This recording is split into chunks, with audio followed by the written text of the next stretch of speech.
La visite du président de l'Assemblée nationale, Soro Guillaume, à Dakar a permis de renforcer les relations entre les parlementaires ivoiriens et sénégalais. Un protocole d'accord de coopération a été signé sur place à Dakar. Le lancement de la saison culturelle a eu lieu ce vendredi en présence du Premier ministre Daniel Kablan-Duncan et du ministre burkinabé chargé de la culture et du tourisme, en cérémonie marquée également par l'inauguration de la Maison des cinéastes de Côte d'Ivoire. La communauté internationale célèbre ce vendredi la journée mondiale du don de sang. La sensibilisation du gouvernement s'est articulée autour du thème « Le don de sang ». Nous en parlerons dans quelques instants. Les États-Unis sont maintenant convaincus que l'armée régulière syrienne a eu recours au gaz sarin contre les rebelles de l'armée libre syrienne.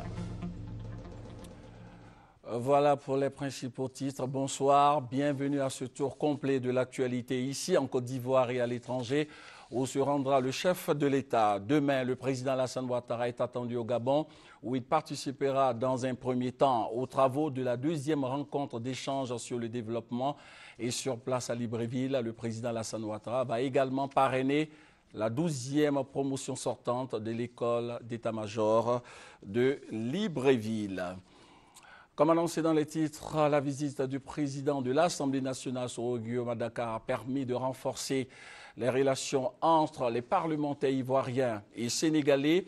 Un protocole de coopération entre le Parlement ivoirien et sénégalais a été donc signé. Le contenu de cette convention avec notre envoyé spécial à Dakar, Victorine Yao Yoboué. Il l'avait annoncé depuis son arrivée à Dakar. C'est désormais chose faite.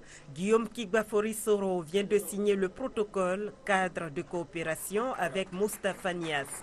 À travers leurs deux présidents, l'Assemblée nationale de Côte d'Ivoire et celle du Sénégal s'engagent à œuvrer de concert pour la sécurité des biens et des personnes dans la région ouest africaine. C'est en cela qu'ils saluent l'intervention de la France au nord Mali et invitent la communauté africaine et internationale à soutenir les élections prévues pour le mois prochain au Mali. Ces questions sont clairement mentionnées dans le communiqué final sanctionnant cette visite officielle au Sénégal. Les deux délégations n'ont pas manqué de procéder à des échanges précis et approfondis sur le dossier du Nord Mali. C'est le lieu de saluer les initiatives qui ont été prises pour soutenir ce pays frère dans son combat pour recouvrer la totale souveraineté de son territoire avec le soutien actif de la CEDEAO, de l'ONU, de la France et l'appui des troupes africaines, dont celles de la Côte d'Ivoire et du Sénégal. Les parlementaires pensent pouvoir relever ce défi de la coopération pour deux raisons essentielles. D'abord, parce que les exécutifs des deux pays s'inscrivent dans cette même dynamique. Ensuite, parce que entre les Ivoiriens et les Sénégalais, c'est une longue histoire commune. Ils l'ont réaffirmé au cours du dîner en l'honneur de la délégation ivoirienne. Combien de Sénégalais, Monsieur le Président Guillaume Soro, ont vu le jour en Côte d'Ivoire où s'y sont établis depuis des décennies avec leurs familles au point de devenir, après l'indépendance, d'authentiques citoyens de la Côte d'Ivoire? Ils sont des milliers. Nombreux sont les Ivoiriens qui peuvent être cités en exemple sur cette liste de pionniers de l'amitié entre nos deux pays et cette solidarité fusionnelle que nous vivons chaque jour. Nous attendons à notre tour d'avoir le plaisir de vous recevoir très bientôt à Abidjan avec une délégation de votre Parlement. Au nom de l'Assemblée nationale de la République de Côte d'Ivoire, je vous prie d'accepter une fois encore mes chaleureux remerciements pour l'honneur que vous m'avez fait au cours de cette visite officielle. Merci pour cet accueil au pays de la Teranga. Pour symboliser la pureté et la sincérité de cette fraternité ivoiro-sénégalaise, Guillaume Soro a offert une sculpture blanche à Moustapha Niasse. En retour, les parlementaires ivoiriens ont reçu des habits traditionnels sénégalais. À l'Assemblée nationale, ici à Abidjan, le projet de loi sur les transactions électroniques a été présenté par Koné Bruno, ministre en charge de la Poste et d'éthique. Ce projet qui retrace le cadre juridique et sécuritaire des échanges électroniques en Côte d'Ivoire a été adopté par les députés membres de la Commission des affaires économiques et financières de l'Assemblée nationale. Léon Bro. Face aux criminels, quel environnement pour l'activité économique basée sur les échanges électroniques, le transfert d'argent, la publicité ou la vente par Internet ou téléphone, par exemple. Les débats autour de cette question ont duré 3 heures ce jeudi à l'Assemblée nationale, le temps pour les députés membres de la Commission des affaires économiques et financières de s'accorder avec le ministre en charge des technologies de l'information et de la communication sur les 52 articles du projet de loi relatif aux transactions électroniques. Un projet de loi qui trace désormais le cadre juridique et réglementaire pour la sécurisation de l'activité économique à base d'échanges électroniques en Côte d'Ivoire. L'économie ivoirienne gagne beaucoup parce que l'économie ivoirienne s'ouvre au monde entier.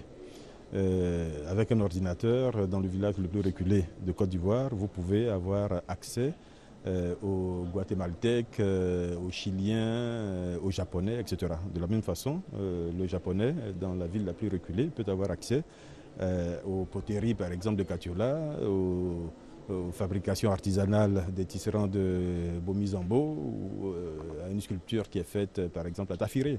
Voyez, donc c'est une mouvance mondiale dans laquelle tous les pays aujourd'hui s'inscrivent. Avant le projet de loi sur les transactions électroniques, 2 autres textes de loi portant sur la protection des données à caractère personnel et sur la cybercriminalité ont été adoptés en commission parlementaire. Reste donc leur vote en plénière et la Côte d'Ivoire sera dotée d'un cadre légal et réglementaire solide en matière de technologie de l'information et de la communication. Et vous allez voir, les locaux de l'Assemblée nationale ont été visités par l'ambassadeur de Belgique en Côte d'Ivoire, Peter Hugues Herbe. L'ambassadeur belge a voulu se faire une idée exacte de l'état des locaux du Parlement ivoirien en vue de leur réhabilitation. Cette visite s'inscrit dans le cadre de la coopération entre le Parlement belge et le Parlement de Côte d'Ivoire. Le reste de l'actualité nationale avec tout d'abord l'économie et les finances. Le gouvernement ivoirien forme une dizaine de ministères sur la gestion axée sur les résultats. Objectif, obtenir une meilleure gestion du budget de l'État. Quelle est cette nouvelle approche qui s'inscrit dans la réforme des finances publiques de l'UEMOA dont la Côte d'Ivoire est membre? Eh bien, la réponse avec Jean-Jacques Okwame. Le budget de l'État prévoit chaque année des investissements dans plusieurs domaines, entre autres les routes et la construction des classes. Mais hélas, ces investissements au profit de la population connaissent des faiblesses. On vous propose peut-être 2 maternités ou 2 écoles dans un village. À la sorte, il s'est dit à la fin de ce projet, vous vous retrouvez avec une école ou 2. Les 2 ne sont pas faits. C'est pour corriger ces faiblesses que l'UEMOA, l'Union économique et monétaire ouest-africaine, dans le cadre de la réforme des finances publiques, a mis en place un nouveau concept, la gestion axée sur les résultats dans l'exécution des crédits budgétaires. Désormais, le budget de l'État va être bâti en tenant compte des résultats qu'on veut atteindre. Il s'agira de réaliser des choses qui vont avoir un impact réel sur les populations. Il faut mesurer désormais les résultats qui sont réalisés sur le terrain. En réalité, c'est pour que le budget soit plus transparent et que le grand public sache qu'est-ce qui est fait avec les deniers publics.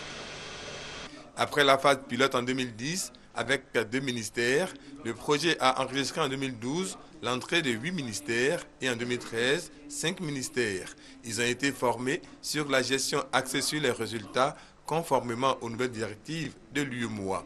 L'objectif, la transparence dans l'exécution du budget de l'État. La communauté internationale célèbre ce vendredi la journée mondiale du don de sang. Cette année, le message de sensibilisation s'articule autour du thème Le don de sang, un cadeau qui sauve des vies. Le gouvernement ivoirien a saisi cette opportunité pour rendre hommage aux donneurs de sang.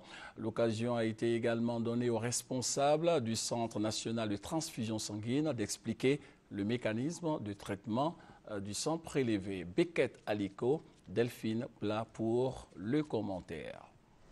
Ils sont sortis nombreux ce vendredi pour accomplir un geste de solidarité, le don de sang.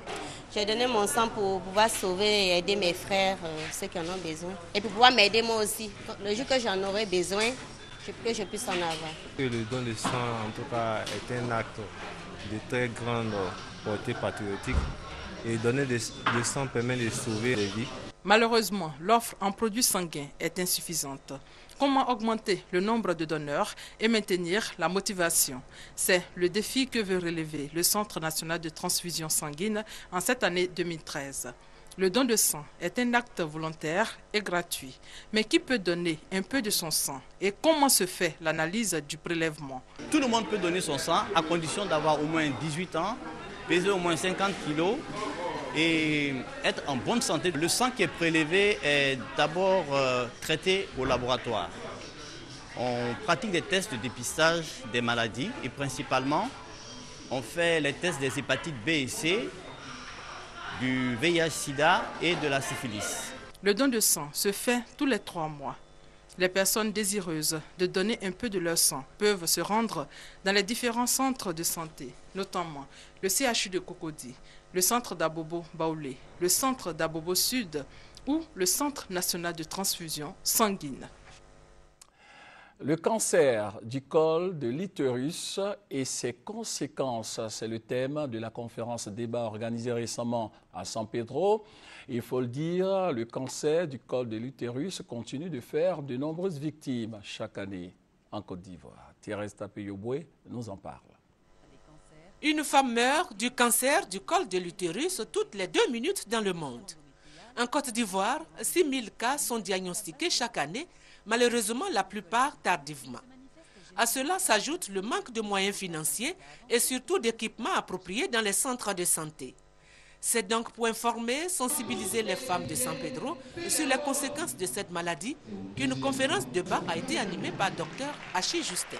J'invite toute la population féminine à se soumettre à ce dépistage pour nous éviter d'arriver au stade des cancers invasifs où on a très peu de moyens d'apporter la guerre.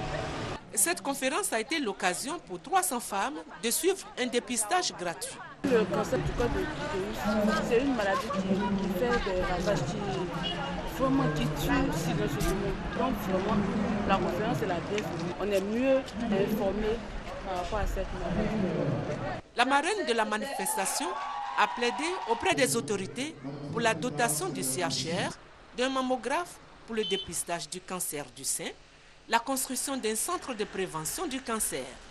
La mission d'une telle infrastructure dans la 2e ville portuaire de Côte d'Ivoire sera d'organiser des campagnes d'information et de sensibilisation, mais surtout de mobiliser des ressources pour la prévention et le dépistage précoce de la maladie qui guette toutes les femmes.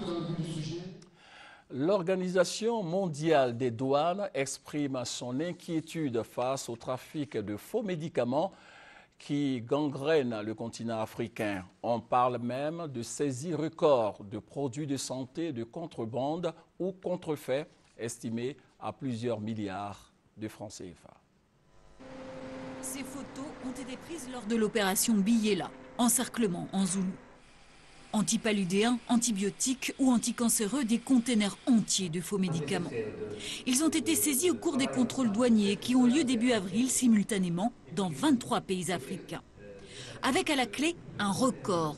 En quelques jours, 550 millions de médicaments contrefaits ont été interceptés.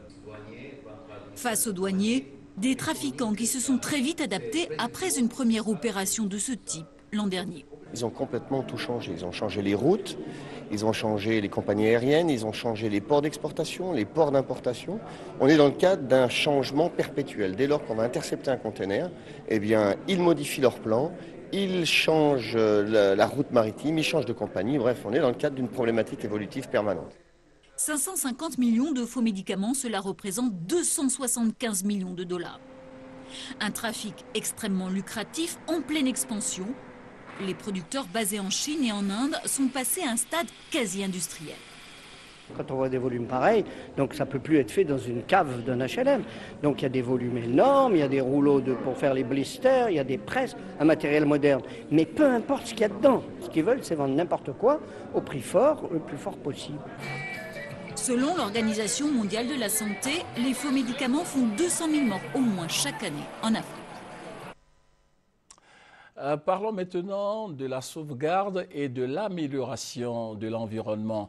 À Yamoussoukro, la capitale politique de la Côte d'Ivoire, le projet Une école, 5 hectares de forêt a été lancé. Ce projet pilote qui vise à lutter contre la désertification concerne 1200 écoles et va s'étendre sur 5 ans.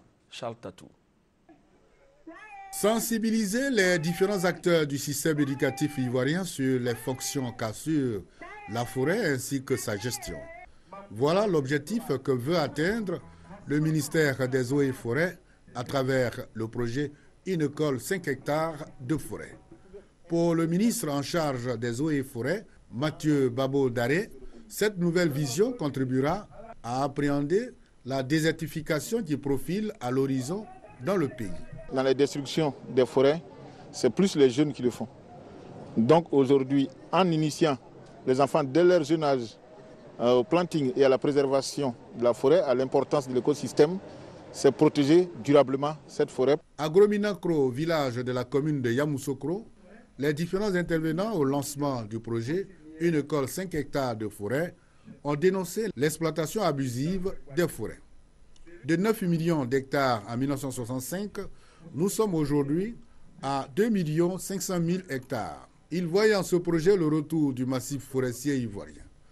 La cérémonie s'est achevée par un planting d'arbres, symbole de l'union forestier et élèves pour le reboisement. Occasion pour le représentant de la ministre de l'Éducation nationale d'inviter l'ensemble du système éducatif ivoirien à adhérer à ce projet. Le projet Une école 5 hectares de forêt sera régulièrement évalué à travers l'organisation de concours annuels de poèmes, de dessins, d'affiches et d'activités théâtrales sur le reboisement. Vous allez le voir en image, le ministre de l'Enseignement supérieur et de la Recherche scientifique, Cissé Ibrahima Bakongo, a inauguré une salle multimédia sur le campus universitaire Félix Houphouët-Boigny de Cocody. Cette salle multimédia a été équipée par le gouvernement français à travers le projet d'appui à la gouvernance universitaire et à la réforme de l'enseignement supérieur. Le ministre a également rencontré des étudiants avec lesquels il a échangé sur les événements malheureux qui ont secoué l'université de Cocody. 100 millions de francs CFA pour permettre aux femmes d'assurer leur autonomie financière et lutter contre la pauvreté. Ce fonds a été mis à la disposition des femmes de la région de Bouéké par la première dame Dominique Ouattara. Les premières bénéficiaires, 77 femmes au total, ont reçu l'appui financier et le témoignage de Charles Tatou. Le fonds spécial de la première dame, Mme Dominique Ouattara, aux femmes de Côte d'Ivoire est dans sa phase de concrétisation à Bouaké. Les premières bénéficiaires viennent de recevoir les documents afférents à leur compte après une formation en comptabilité simplifiée. Ces femmes, issues pour la plupart des milieux défavorisés, saluent l'action de la première dame de Côte d'Ivoire. J'ai eu 200 000 de la part de maman Dominique Ouattara. Je compte vendre avec ce qu'elle m'a donné et rembourser pour que mes autres soeurs aussi puissent avoir accès à cet argent.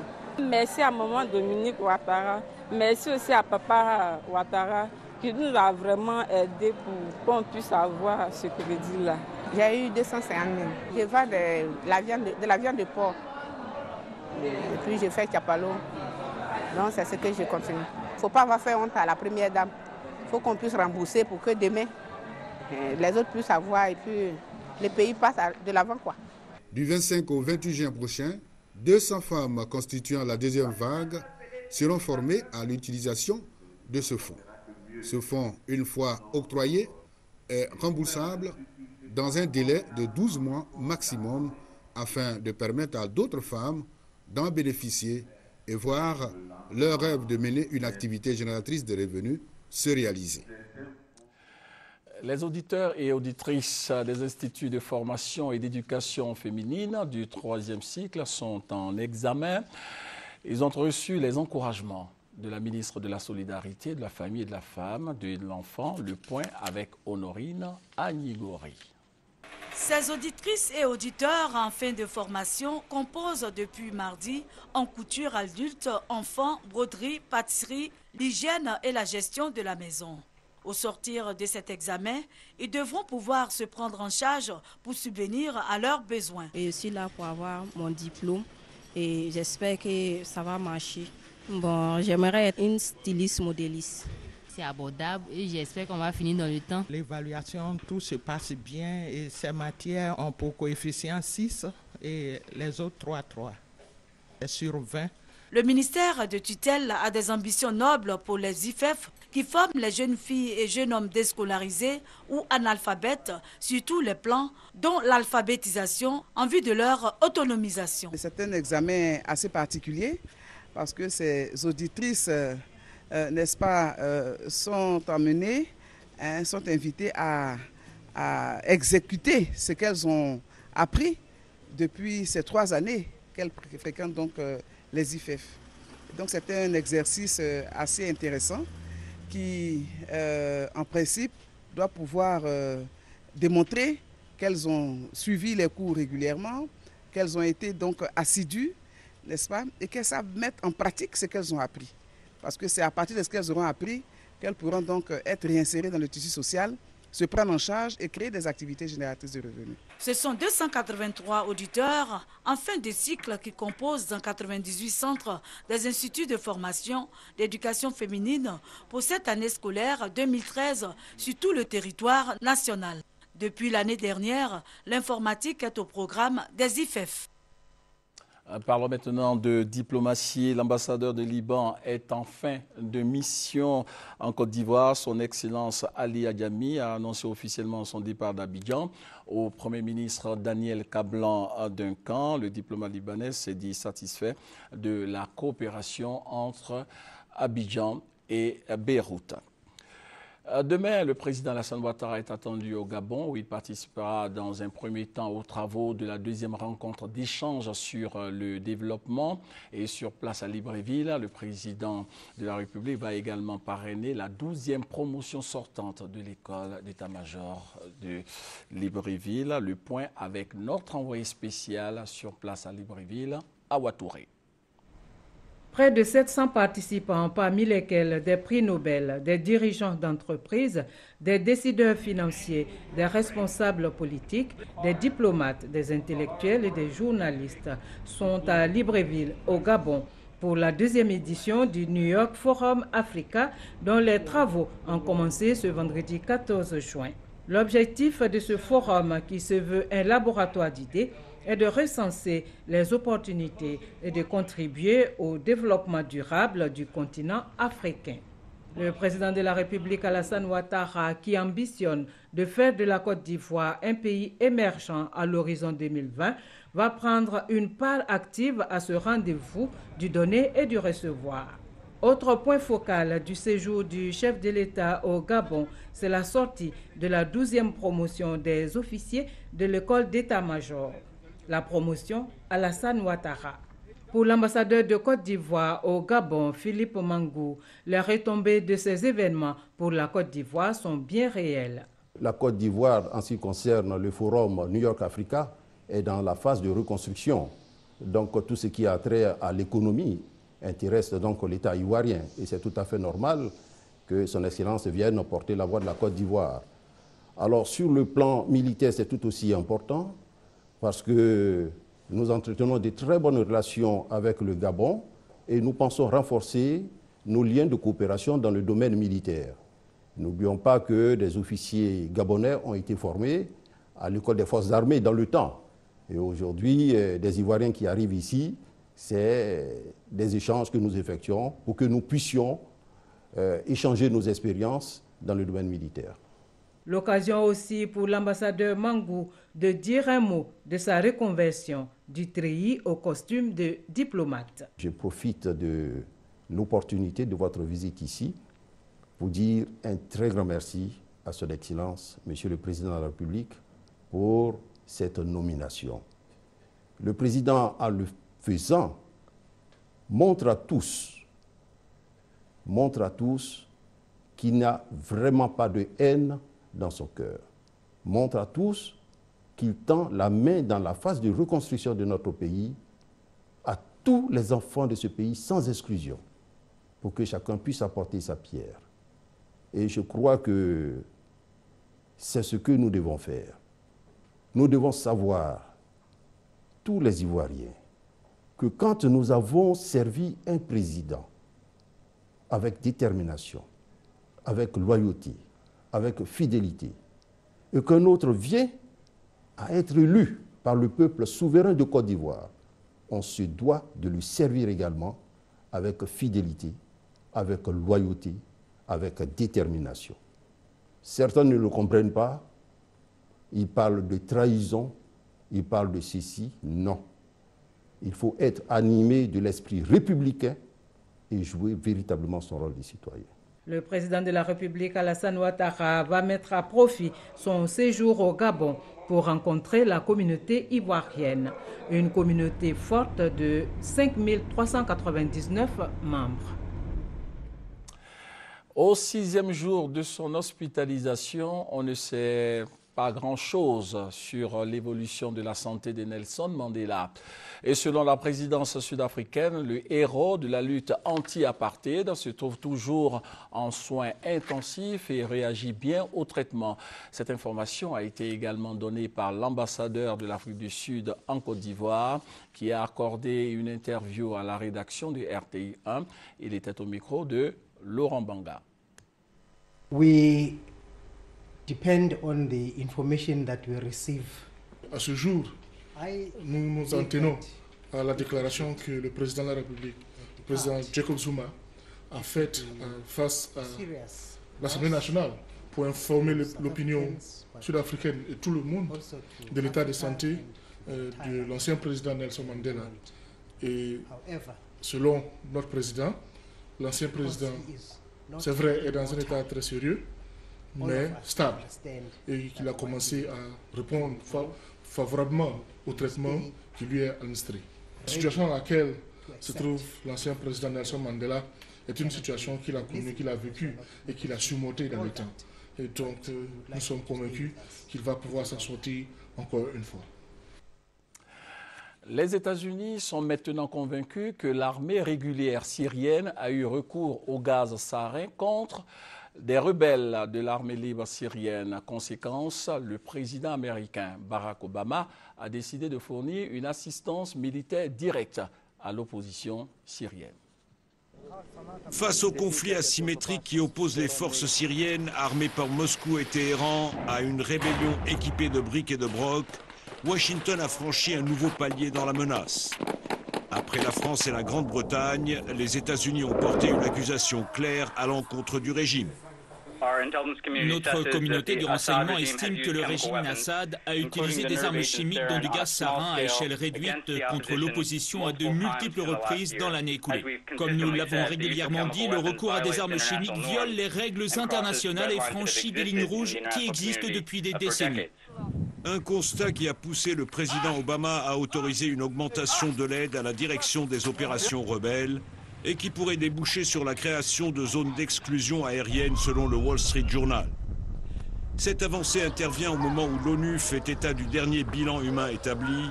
Selon l'expression de la commissaire aux droits de l'homme, au moins 93 000 vies ont été tragiquement, honteusement perdues. Les assassinats de près de 7057 mineurs, dont 1729 enfants de moins de 10 ans, ont été établis. Il y a également des cas individuels d'enfants torturés et exécutés, ainsi que des familles entières, dont des nourrissons massacrés. Alors que la population syrienne en est toujours à fouiller les gravats après le passage des MiG de Bachar el-Assad, Moscou a fait savoir que les accusations américaines n'étaient pas convaincantes et qu'un accroissement de l'aide aux rebelles serait nuisible aux efforts de paix.